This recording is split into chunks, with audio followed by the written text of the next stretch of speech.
선한 사람 TV를 애청하고 계시는 국내외에 계시는 성도 여러분 평안하십니까? 예수 그리스도를 구주로 믿는 저희들은 이 땅에서 어떠한 시련과 역경을 만나도 넘어지지 아니하는 성령의 인도를 받고 순간순간 살고 있습니다.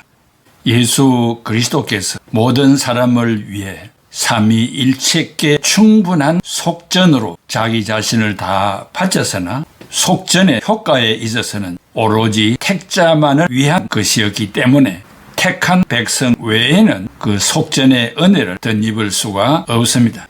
예수 그리스도는 오직 예정된 자들만을 위하여서 구원을 이루셨기 때문입니다. 지금 예수 그리스도를 나의 구주로 믿는 성도 여러분, 우리는 하나님 즉 예수 그리스도가 나를 위하여 십자가에 죽으시고 나의 영원한 세계를 보장하셨다는 이 구원받은 사실에 대하여 확신을 가지고 힘있게 짧은 세상을 살아갈 수 있기를 바랍니다. 우리가 이미 그리스도를 믿어 구원을 받았지만 육체를 가지고 이 땅에 발을 붙이고 살아가는 한 우리의 인격 속에 뿌리 내리고 있는 그런 요소들이 아직 남아 있습니다. 그래서 우리의 신앙 성장과 성숙을 위하여 이 죄악의 뿌리 7가지에 대하여 말하고 있습니다. 오늘은 질투에 대한 것인데 이 질투라는 단어가 어떻게 사용되었는지를 잘 이해하셔야 됩니다. 출애굽기 20장 5절에 그것들에 절하지 말며 그것들을 섬기지 말라. 나 네 하나님 여호와는 질투하는 하나님인즉 나를 미워하는 자의 죄를 갚되 아버지로부터 아들에게로 3, 4대까지 이르게 하거니와 했습니다. 하나님을 묘사하기 위해 사용된 이 질투는 질투의 그 죄를 묘사한 것과는 다릅니다. 출애굽기 20장 5절에서는 내가 갖지 못한 것을 가졌거나 또는 내가 너무 부유하게 살고 있기 때문에 하나님이 시기하거나 질투하는 것이 아닙니다. 출애굽기 20장 4, 5절에 너를 위하여 새긴 우상을 만들지 말고 또 위로 하늘에 있는 것이나 아래로 땅에 있는 것이나 땅 아래 물속에 있는 것의 어떤 형상도 만들지 말며 그것들에게 절하지 말며 그것들을 섬기지 말라. 나 네 하나님 여호와는 질투하는 하나님인적이라고 했습니다. 신자가 하나님께만 신령과 진리로 예배해야 함에도 불구하고 우상에게 예배나 봉사할 때 하나님이 질투하신다는 것입니다. 하나님은 신자들에게 예배와 섬김을 요구하셨습니다. 하나님 외에 우상을 숭배하거나 섬기는 것은 죄이기 때문에 돌아서기를 바라시는 질투입니다. 인간적인 질투는 아닙니다.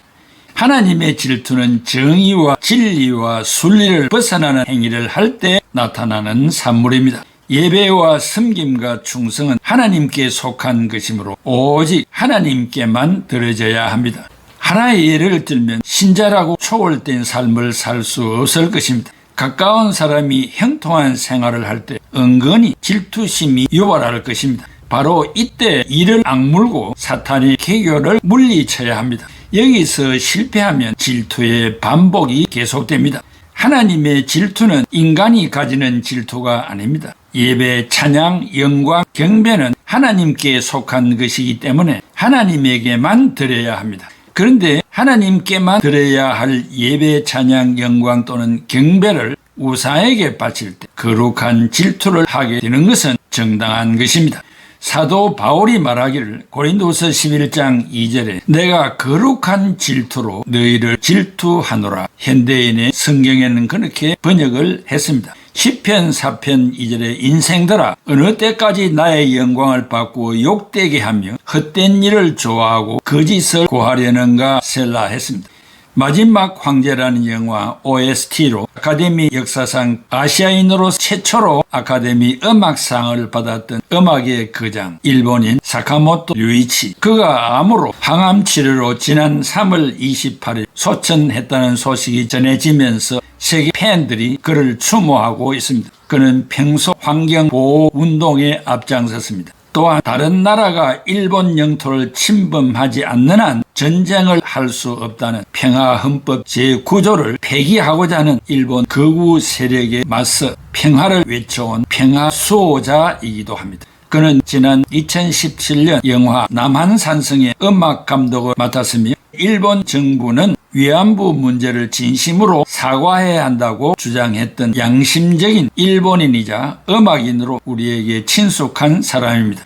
그가 말하기를 내 인생을 돌아보니 나는 혁명가도 아니고 세계를 바꾼 것도 아니고 음악사에 기록할 만한 작품 하나를 남긴 것도 아닌 한마디로 보잘것없는 인간이라는 점을 알았다라고 했습니다. 그의 자서전 음악으로 자유로워지다 해서 이토록 박하게 자신을 평가했지만 그의 인생은 그의 음악만큼이나 아름다운 삶이었다고 했습니다. 예술은 길고 인생은 짧다. 그가 살아생전 가장 좋아했다는 문장이기도 합니다. 우리들도 하나님의 백성으로 아름다운 인생의 삶이 될 수 있도록 하루하루를 알차고 충실하게 살아가는 사명자가 되시기를 소망합니다. 오늘 6번째 이 질투, jealousy, envy, 라틴어로 invidia라고 하는데 출애굽기 34장 14절에 너는 다른 신에게 절하지 말라. 여호와는 질투라 이름하는 질투의 하나님이니라 라고 했습니다. 하나님의 질투와 인간이 하는 질투와는 큰 차이가 있다는 것을 알고 공부해야 합니다. 그렇지 않으면 하나님도 인간의 질투를 하는 것처럼 오해할 수 있기 때문입니다. 이 질투, 구약의 히브리어는 카나, jealous, 남이 잘 되는 것을 마치 자신의 뛰어난 역량이 손실된 것처럼 여기며 상대방을 미워하는 마음으로 말하고 있습니다. 질투의 본질은 남이 잘 되는 것을 내가 잘못되는 것처럼 여기는 성향이라고 했습니다. 같은 이유로 남이 잘못되는 것을 내가 잘 되는 것처럼 즐거워하는 것이라고 했습니다. 질투는 교만한 마음에서 비롯됩니다. 질투하는 사람은 정당한 이유 없이 남을 비방하거나 중상모략하거나 못마땅하게 여기거나 미워하는 잘못을 범하게 됩니다. 마태복음 7장 2절에 너희가 비판하는 그 비판으로 너희가 비판을 받을 것이요 너희가 헤아리는 그 헤아림으로 너희가 헤아림을 받을 것이니라 했습니다. 남을 비판하고 질투하는 자는 언젠가 자신도 그런 상황에 이르게 될 것이라는 말입니다. 썩지 않는 씨앗은 꽃을 피울 수가 없듯이 자존심의 폭이 없이는 생의 꽃봉오리를 맺을 수 없습니다. 내 잘못도 내 탓이고 당신 잘못도 내 탓이며 세상 잘못도 내 탓으로 돌려야 합니다. 진심으로 주변의 사람들을 행복의 좋은 길로 초대할 수 있습니다. 마태복음 20장 11절 12절에 받은 후 집주인을 원망하여 이르되 나중 온 이 사람들은 1시간밖에 일하지 아니하였거늘 그들을 종일 수고하며 더위를 견딘 우리와 같게 하였나이다. 포도원에 일하러 들어간 일꾼들이 즉 포도원은 교회입니다. 하루에 한 데나리온을 받기로 주인과 약속하고 일을 했습니다. 그런데 퇴근 1시간 전에 들어온 일꾼이 삭을 자기들보다 먼저 받고 동일한 품삯을 받는 것을 보고 시기하여 주인에게 어찌 우리와 같이 취급하느냐고 항의했습니다. 주인은 내 것을 가지고 내 마음대로 하는데 무슨 상관이냐 너희는 약속대로 한 데나리온을 받으라고 했습니다. 오늘 여기서 강조하고 싶은 것은 형제를 보고 시기 질투한 것입니다. 남이 잘 되는 것을 그냥 지나칠 수 없다는 것입니다. 성령을 받은 성도가 이런 삶을 산다면 큰 문제가 있는 것입니다.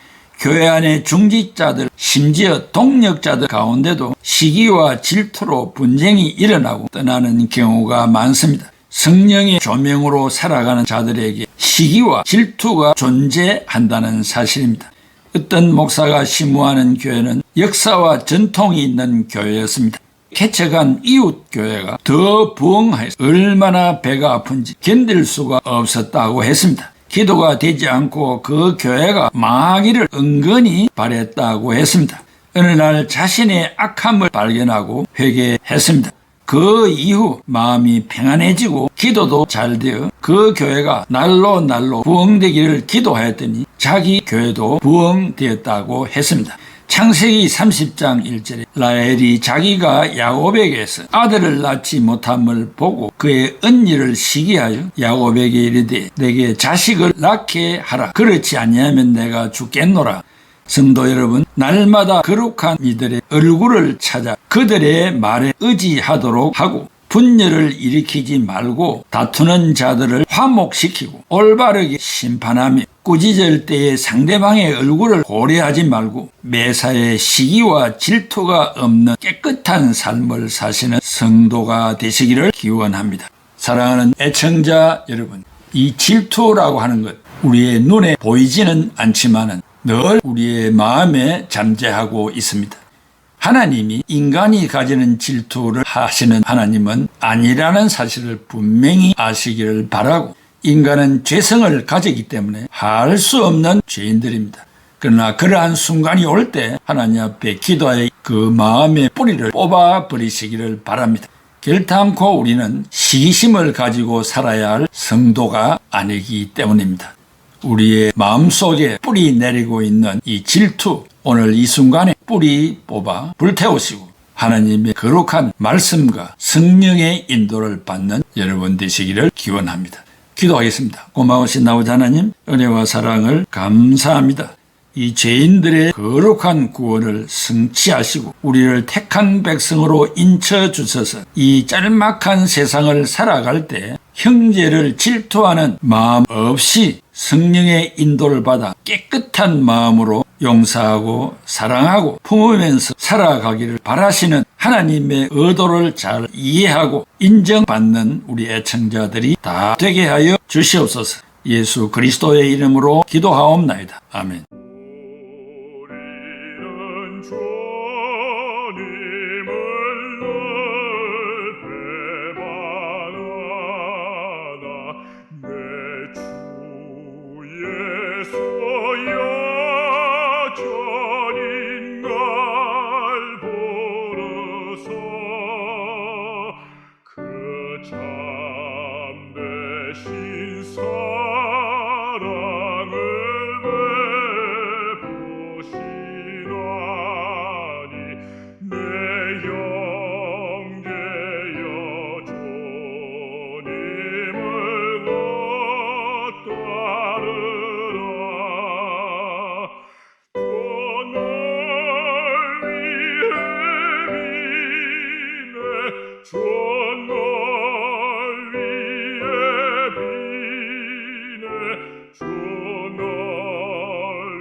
항상